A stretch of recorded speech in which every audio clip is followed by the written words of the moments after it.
News, सच जरूरी है। नमस्कार, एमएनएस न्यूज लाइव में आप सभी का स्वागत है। मैं हूं आपके साथ अर्शी अंसारी। आइए देखते हैं देश और दुनिया की तमाम बड़ी खबरें। उससे पहले एक नजर हेडलाइंस पर। महात्मा गांधी थोड़े जटिल शख्सियत वाले व्यक्ति थे, केंद्रीय मंत्री हरदीप सिंह। एमपी कांग्रेस की दूसरी लिस्ट का इंतजार खत्म, कुछ देर में जारी होगी सूची। बिहार में चावल, सब्जियों और फलों का उत्पादन बढ़ा, कृषि रोड मैप लॉन्च कार्यक्रम में बोले तेजस्वी यादव। आइए देखते हैं खबरें विस्तार से। महात्मा गांधी थोड़े जटिल शख्सियत वाले थे।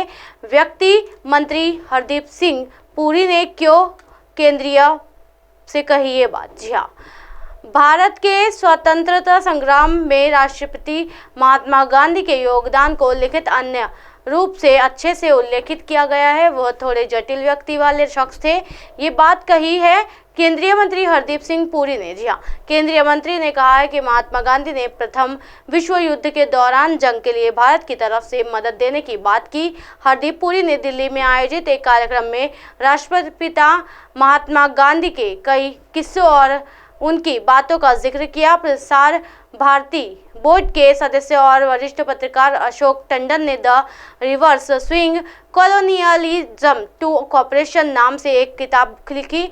इस किताब के विमोचन समारोह में केंद्रीय मंत्री पुरी शामिल हुई और यहां लोगों को संबोधित किया। उन्होंने बताया कि किस तरह उन्होंने अंग्रेजों की मदद करने की बात कही। केंद्रीय मंत्री ने बताया कि किस तरह राष्ट्रपिता की इंग्लैंड में हुई उनकी पढ़ाई लिखाई का उस असर उनके स्वभाव पर पड़ा और वो किस तरह के बैरिस्टर थे। हम सभी राष्ट्रपिता के अनुयायी। जी हाँ, केंद्रीय मंत्री पुरी ने कहा, किताब में एक चैप्टर महात्मा गांधी पर है। हम सभी राष्ट्रपिता के अनुयायी हैं। भारत निर्माण में अभिजात्य, राष्ट्रीय आंदोलन और आम जनता के बीच सेतु बनाम में उनकी भूमिका का दस्तावेजी रूप से अच्छी तरह उल्लेख है। उन्होंने कहा, महात्मा गांधी अपने आप में थोड़े जटिल शख्सियत थे। ब्रिटेन में रहते हुए उन्होंने दरअसल प्रथम विश्व युद्ध में जंग के प्रयासों के लिए भारत की मदद भेजने को कहा था। दस्तावेज में ये भलीभांति अंकित है। अंग्रेजों शैली के बैरिस्टर थे गांधी। जी हाँ, हरदीप पुरी ने कहा कि ब्रिटेन में गांधी के शुरुआती जीवन, उनकी शिक्षा ने उन्हें एक अंग्रेजी शैली के बैरिस्टर के रूप में तैयार करने का काम किया। उन्होंने कहा, जब वह दक्षिण अफ्रीका जाते हैं तो ये वो गांधी थे जिन्हें हम जानते हैं, जिन्होंने हमारे राष्ट्रीय आंदोलन के आकार लेने के योगदान दिया। पुस्तक में विश्व वस्तु का उल्लेख करते हुए पुरी ने कहा कि ये उसमें एक अध्याय एक बार में है कि भारत में किस तरह ब्रिटेन को पीछे छोड़कर विश्व की 5वीं सबसे बड़ी अर्थव्यवस्था का स्थान हासिल किया है। उन्होंने कहा कि मुझे लगता है कि हमसे ज़्यादा लोगों इसे लेकर खुश होते हैं। उन्होंने कहा कि जब हम तीसरी सबसे बड़ी अर्थव्यवस्था बनेंगे और जापान और जर्मनी से आगे निकल जाएंगे तो मुझे नहीं लगता कि हम उतना अच्छा लगेगा। उन्होंने इसके पीछे ब्रिटेन के साथ ऐतिहासिक संबंध होने की वजह बताई। बढ़ते हैं अगली खबर की तरफ। एमपी कांग्रेस की दूसरी लिस्ट का इंतजार खत्म, कुछ देर में जारी होगी सूची। जी हाँ, मध्य प्रदेश विधानसभा चुनाव को अब 1 महीने से भी कम का वक्त बचा हुआ है। इससे पहले पार्टियों ने अपने अपने उम्मीदवार मैदान में उतार दिए हैं। जहां एक तरफ बीजेपी ने अपनी 4 लिस्ट जारी कर 136 उम्मीदवारों को उतारा है, तो कांग्रेस ने एक लिस्ट जारी कर 144 प्रत्याशियों को उतारा है, जिसके बाद बीजेपी और कांग्रेस के आने वाली लिस्ट पर लगातार मंथन जारी है।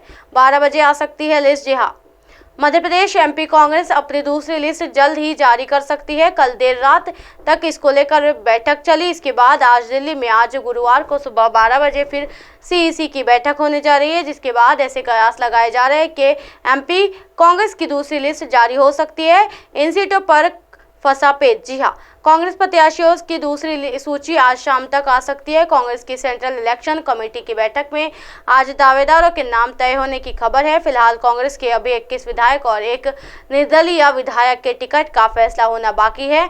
इनमें सुमावली, मुरैना, दिमनी, गोहद, दमोह, कोतमा, निवास, गढ़वारा, जुन्नारदेव, अमरवाड़ा, चौरई, सौंसर, परासिया, पांडुरना, भोपाल, उत्तर भोपाल, दक्षिण पश्चिम, ब्यावरा, सेंधवा, पानसेमल, मनावर और में कांग्रेस के विधायक है, जबकि बुरहानपुर से निर्दलीय चुनाव जीतने वाले सुरेंद्र सिंह शेरा कांग्रेस के मुख्य दावेदार है। संभावित उम्मीदवार, जी हाँ, कांग्रेस के मौजूदा विधायक में पर सीओक से सोहनलाल वाल्मीकि, अमरवाड़ा से कमलेश शाह, जुन्नारदेव से सुनील उदरके, कोतमा से सुनील चराफ, मुरैना से राकेश माउई, दिमनी से रविंद्र सिंह तोमर, दक्षिण पश्चिम से पीसी शर्मा, भोपाल उत्तर से आरिफ अकील के बेटे आतिफ अकील, ब्यावरा से रामचंद्र दांगी, मानवार से हीरालाल अलावा, निवास से अशोक मरसकोले के टिकट तकरीबन तय है, जबकि गढ़वारा से मौजूदा विधायक सुनीता पटेल, दमोह से मौजूदा विधायक अजय टंडन का टिकट खतरे में है। बढ़ते हैं अगली खबर की तरफ। बिहार में चावल, सब्जियां और फलों का उत्पादन बढ़ा, कृषि रोडमैप लॉन्च कार्यक्रम में बोले तेजस्वी यादव। जी हाँ, कृषि रोडमैप लॉन्च कार्यक्रम में बिहार के डिप्टी सीएम और राजद नेता तेजस्वी यादव कहते हैं, हर कृषि रोडमैप में एक कार्य योजना होती है और एक बजट आवंटित किया जाता है और हर कोई जानता है कि बिहार में चावल, सब्जी और फलों का उत्पादक बढ़ा है। भाजपा भ्रम फैलाना चाहती है लोगों में। इसी तरह की दिन भर की तमाम बड़ी खबरों से फिर कराऊंगी आपका रूबरू। तब तक के देखते रहिए MNS न्यूज़ नेटवर्क। मेरे साथ ये नर्शन सारे के साथ नमस्कार।